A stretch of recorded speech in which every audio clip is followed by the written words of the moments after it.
Hello and very warm welcome to our very first episode of All About Sales. Hello there, I'm Shiva Chiliveru, and this is the first podcast where we decode the science and the art behind selling. From human psychology to practical strategies, you can apply them right away. Today, we are kicking off things with one of the most powerful and often understated aspects of sales. The first impression. Think about it. In the first 30 seconds of sales conversation, your prospect is already forming an opinion about you based on not just what you say, but how you say it. Tone, pace, word, choice. All these small things set the stage for trust, credibility, and connection. So, to help us unpack these, I have with me Amita Parwal, a communication catalyst who helps professionals fine tune the way they show up in conversations.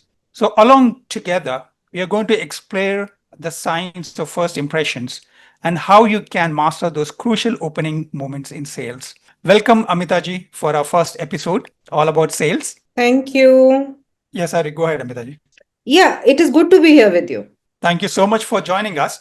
So, to give an introduction about Amita Parwal, she's an experienced award winning corporate communication skills catalyst and the author of the book, The Language of Influence. You can find the book on Amazon and you can also visit her website, amitaparwal.com, to get a copy of her book. Amita Parwal has been helping people to say the right things the right way. She helps teams communicate like pros and she helps managers to become leaders. So, are we ready, Amitaji? Yes, absolutely. Ready to go. So, I have a bundle of questions today to discuss in this episode. Sure. To start with, I would just like to know what do you think the first 30 seconds of a sales conversation should be, or how much weight they carry? Honestly speaking, it is the first 30 seconds which is the be all and the end all. Why I am saying that is that generally such decisions of sales, even though we feel that it is data driven, it is number driven, it has a very big ingredient and of an influence of your right brain. So a person takes decision from the person's instincts, and those instincts tell that person, should I go with this sale or not? And that happens in not 30 seconds. You will not believe it. It happens in the first 10 seconds. Our brain just instinctively tells us, should I go with it or not? So that is why it is extremely critical that your first impression is an impression which lasts. It is difficult to remove that imprint. No, then. Thank you. That's amazing. 10 seconds instinctively, the listener comes to know, what you're talking about. So, in that context, do you think tone, pace matter more than the actual words we say at the beginning? Not only the tone and the pace, a lot more than that. Now, if you are meeting some person physically, it is also your appearance, it is the background with which you are coming. And when we come to the tone, your confidence is reflected by your tone. So, again, your confidence is judged by the tone which you're using. If you're too fast, people may feel that you're nervous or you're in a rush. Again, your pace gives an instinct to the other person, and anything which is instinctive, which is non-verbal, is a quick decision taker. Hmm, quite interesting. So, I think most of the salespersons do not pay much attention to how they pace their tone, or some might feel nervous or they might sound very flat. So, do you have any quick techniques that a sales guy can use instantly to sound more confident? I will give you three steps for that. One Mhm. step is, and this is for everyone, this is not exceptionally for the salesperson. We all do feel nervous at times. So just deep breathe. When you deep breathe and you start breathing from your diaphragm, your confidence will automatically grow. Now, second, for a salesperson, it is extremely important to give priority to the other person. So, this homework is setting your mind in such a manner that for me, the other person is important and not my product or my service. The more importance you are able to give to the other person, the better result you will get.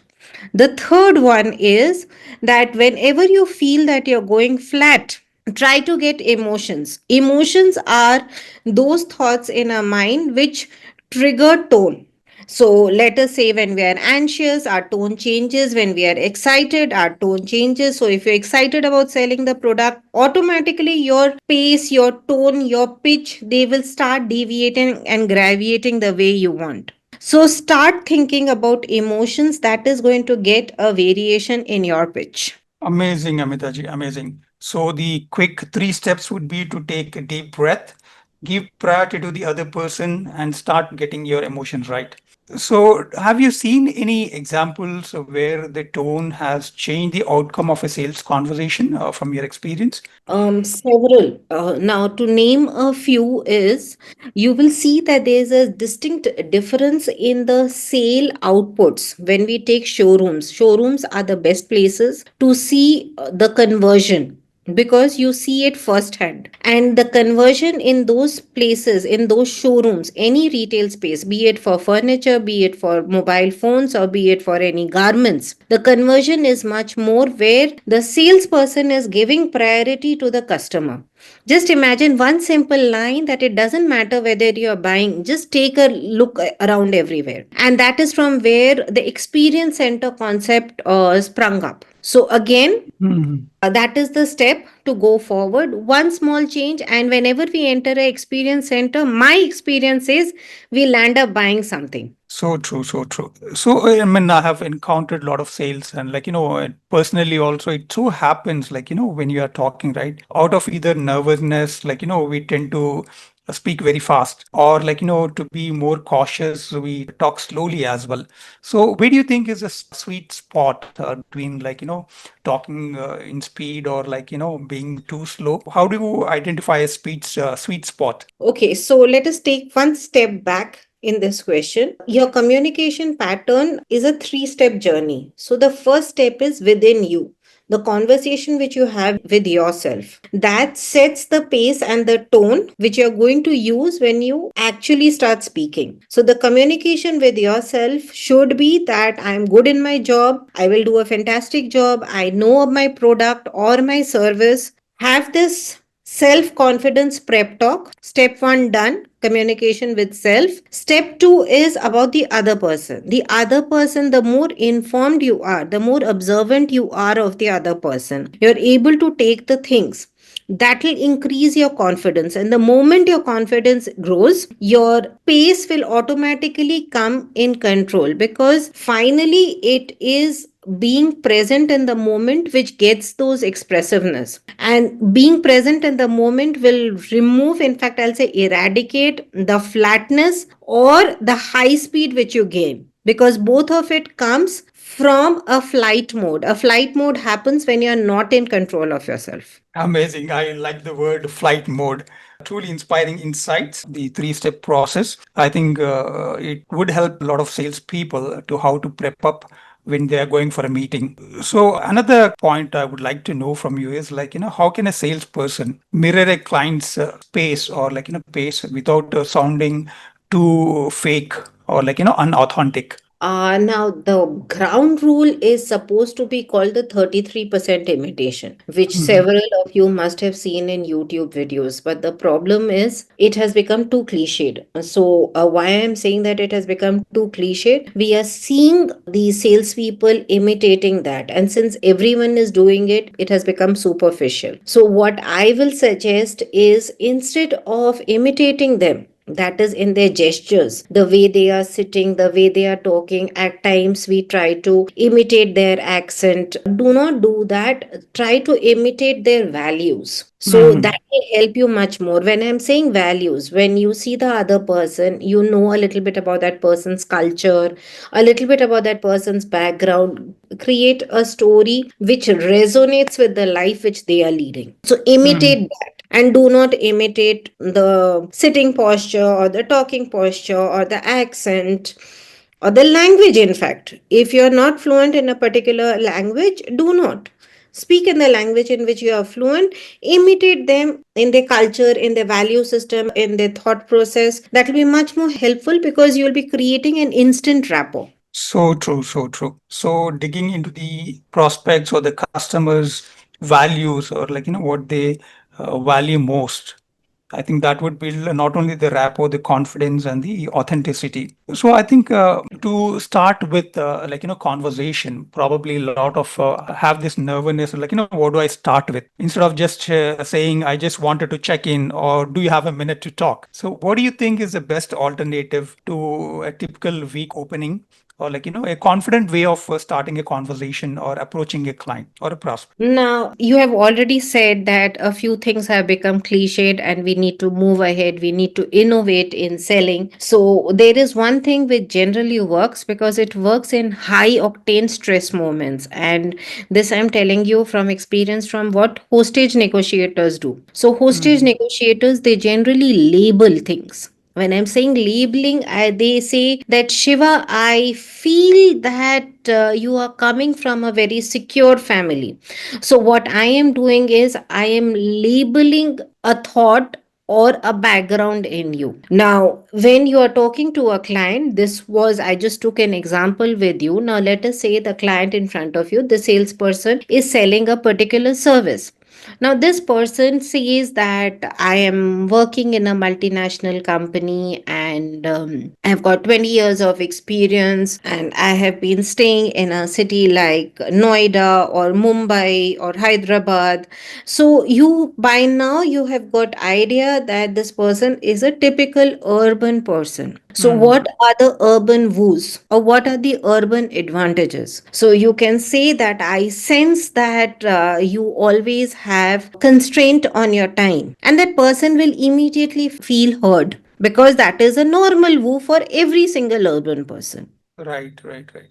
So, this is a much better way of starting because it creates a rapport and it works better. So, Hmm. let us Hmm. move ahead more from can you give me 1 minute or just wanted to check in from there. Let us go a step ahead and straight away start establishing a rapport again because of the constraint of time which we have today. It's better to speed it up. Absolutely, absolutely. Valuing customers' time as well as probably thinking from their point of view would be a starting point of how to start a conversation. So if I have to pick up a few words or phrases which can create a trust and curiosity instantly in the very first moments. So what would you suggest?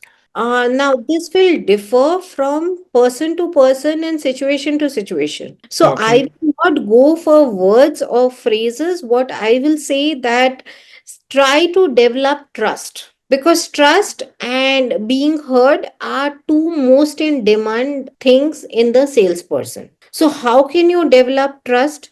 That is being authentic. When I'm saying being authentic, one is telling the other person that this is my product and this is the best in the market, something which is very common in property sellers. No, this is a hot selling cake, this is the best property possible. How about saying that in this price bracket, this is the best one? If you're ready to pay a little bit extra, you may get a better one. So, getting towards authenticity, telling them the pros and the cons is one of the best way of getting the success. So instead of just sugarcoating and making it a dream buy, make it a truthful buy so that when they have it, they feel that okay, this is much better than what I had thought because you have already made it extremely realistic to them. So I'll So go for the pros and cons. okay, okay. So from your words, I gather that it's very important to be authentic and listen to the customer.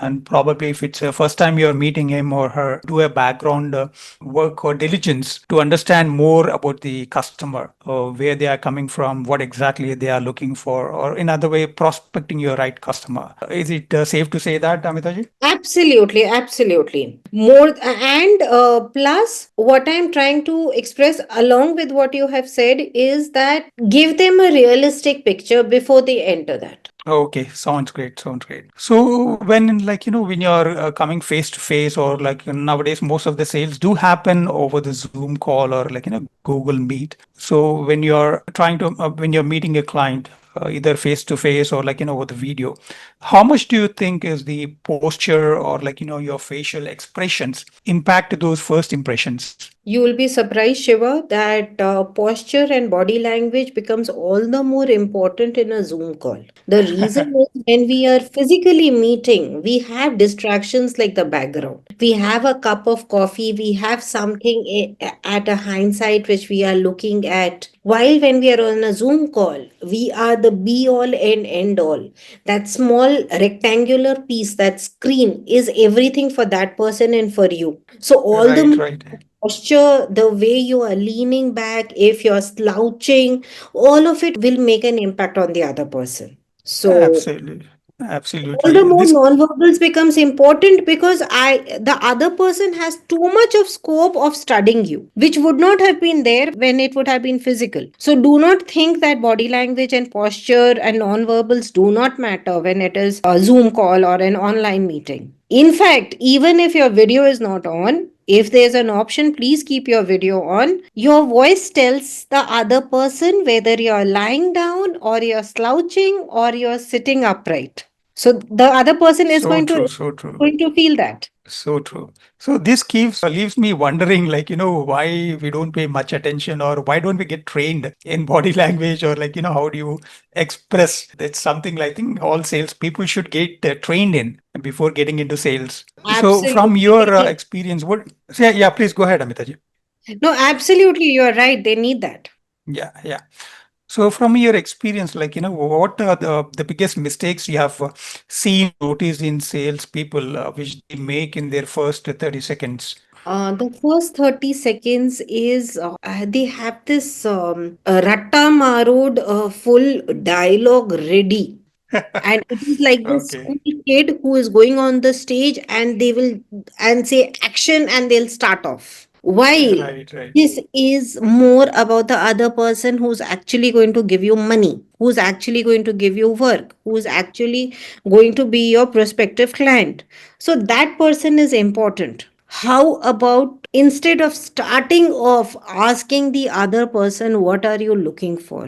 Why are you looking for it? What are the purposes that you are looking for it? When you have all the information, you have all the masala, all the ingredients, then you can cook up proper biryani or a bhel muri, whatever you like, and serve it to the client. So if that person is look is first line is I'm looking for something which is value for money, then even if you are selling a product for 1 lakh rupees, you start with that this is proper value for money because it is going to last much longer. Let us say the other person says that for me what is most important is what you create for me nobody has ever done, then you know Mm-hmm. what to serve. So let the other person speak, do not start. Right, right. So I love the way you keep it natural, like, the words or your choice of words, like Rattamaro. It sounds interesting. I think you're the one person I found very authentic in communication or like, whatever you're trying to convey. It's great. So I have like, a couple of other questions where I would like to pick your brain, like, tips or something like that. So I would like to know one habit or phrase where every salesperson should stop using. Oh, there are several, Shiva. Just for you, this is perfect. You will not get Okay. anything better than this. All of them Okay. are straight lies, and we also know that. Right, right. Or So, the worst is this discount is only for you. okay. Do not even say that. Do not Okay. give an inflated price. Do not say this is only for you. All these things have been used and abused. Totally, totally. So, I in think fact, this, say that my price is higher, but I will be providing you something extra. so It will true, be so much true. more honest. Yeah, yeah. So this is perfect. I think we should let go of these phrase. I think I would let go of this phrase as well. This discount is only for you. So this is so cliched. Yeah. Like, this has been used left and right by everybody. In fact, as a communication catalyst, I have conversations with companies, with individuals who are my prospective clients. And then the second line is, ma'am, what is the discount? And my immediate reply is that first I give you a rate, then I say, no, for you, I will think about something else. I do not go into those conversations. So, what I am is this. So, again, don't do that because they all know that you are lying. Right, right, right. So, for our listeners, right, if they have to do just one thing differently in their next sales call, what should it be? Very interesting question, Shiva. In their next sales Mm. call, what they can do differently is that try to probe the prospective people, Mhm. probe them Okay. a little bit deeper. Now, I'll go for a few tangible products and a few intangible products. Now, let us Mhm. say that person is looking for a property or a mobile phone. Probe them a little bit deeper. When there is a product which has got lots of varieties, like FMCGs, again, why Mhm. do they want it? Get Okay. Okay. interested in them. So, start Okay. showing interest in them. Let us say it is intangible. Again, why do they even need it? Why are they feeling the requirement of it? Even if you're selling, let us say, travel trip, go a little deeper. Mhm. What is the intent behind it? So, this will be turning the table around rather than straight away starting off that, okay, this is my offering. Okay. Okay. So, So it's more like turn. probing into the emotional needs. Yes, so in Yeah. communication, what we say is that it is all about the audience, it is all about the other person. And Oh. sales, in fact, is hardcore communication. Why is Mhm. hardcore communication? Because in communication, it is all about the result which you're getting from the other person. In sales, again, it is all about the other person agreeing to buying your product or your service. So right, so right. So to extend that, like, if you have to suggest any exercise or a quick hack that salespeople can practice daily to improve their first impression. First, So, get, if physically or non physically, get fit. okay, okay, And this is again a very underrated thing. But right, fitness and well dressed people will attract attention. If you enter a shop and you see five people, you will be talking to the person who's the most fit. absolutely, So again, absolutely. it is underrated, but it is important. And even if it is an online one, fitness comes across in your voice, Mm-hmm. because if you're not fit, you will be breathless, you'll be panting, you will be going a little bit out of your coherency. So all these lapses happens because of lack of fitness. So first is be Mm-hmm. fit. Second is practice mindfulness. When I'm saying Mm-hmm. mindfulness, what I'm saying is practice being at the moment, because salespeople are, it is one of the most stressed jobs possible, because you are Yes, yes, rushing against deadlines, you need clients, you need to sell your product or service, and in that very rush we forego certain things which we know that is important. It is not that we do not know that it is not important. So again, a little bit of mindfulness, a little bit of being there at that very moment, because when you are calm and composed, it is infectious, it is contagious. Your behavior, just like yawning, if I will yawn, you will also yawn. Similarly, if I am calm and composed, the other person gets calm and composed, and that will help you in selling your product or service. So, mindfulness is the second thing. The third thing is try to bucket facts. If you'll okay, observe okay, throughout the podcast, I use a lot of listing or bucketing ideas. That is, right, I'll right. be sharing you 3 points: the first, the second, the third. Even salespeople should do that. That let me tell you three advantages which you will get. Okay, okay. There are three kinds of warranties which I give, Mm-hmm. or anything. When you give them a number, they know what they are anticipating, and this will help you in remembering. Know than at times I have seen that they forget to tell something. Right, right, right. And the last one which I will suggest is that share the added advantage which they are getting. Now, we all have this tendency of having that free ka dhania patti along with the vegetables. It is there even when we are buying a car. We may be Yes, going to yes. buy a Mercedes, but after paying around 30 lakhs or 40 lakhs, we will ask, भैया इसके साथ free क्या है? Right, So right. try to give them that incentive beforehand, that whoever is my client, I do this for them. Awesome, awesome. So do I not put think, a price there. It is whoever is my client. yeah, yeah. So I think being mindfulness is very powerful because I've seen many sales people like they just drift away from the conversation in the pursuit of impressing the prospect. I think being mindfulness is going to be very powerful. Yes, Yeah, absolutely. yeah, yeah. Yeah. So can you share, Amitaji, a moment from your journey where you have opened a conversation and completely changed the outcome, either in a positive way or negative way? Love believing in learnings. So, Okay, where okay. people come in conversation and in talk shows and share their success stories, I will start with a learning story. Now, being a communication expert, being very aware about it, practicing thoughtfulness, and practicing all the gyan which I've already given, I happened to enter one office, and my whole homework was done for the sales.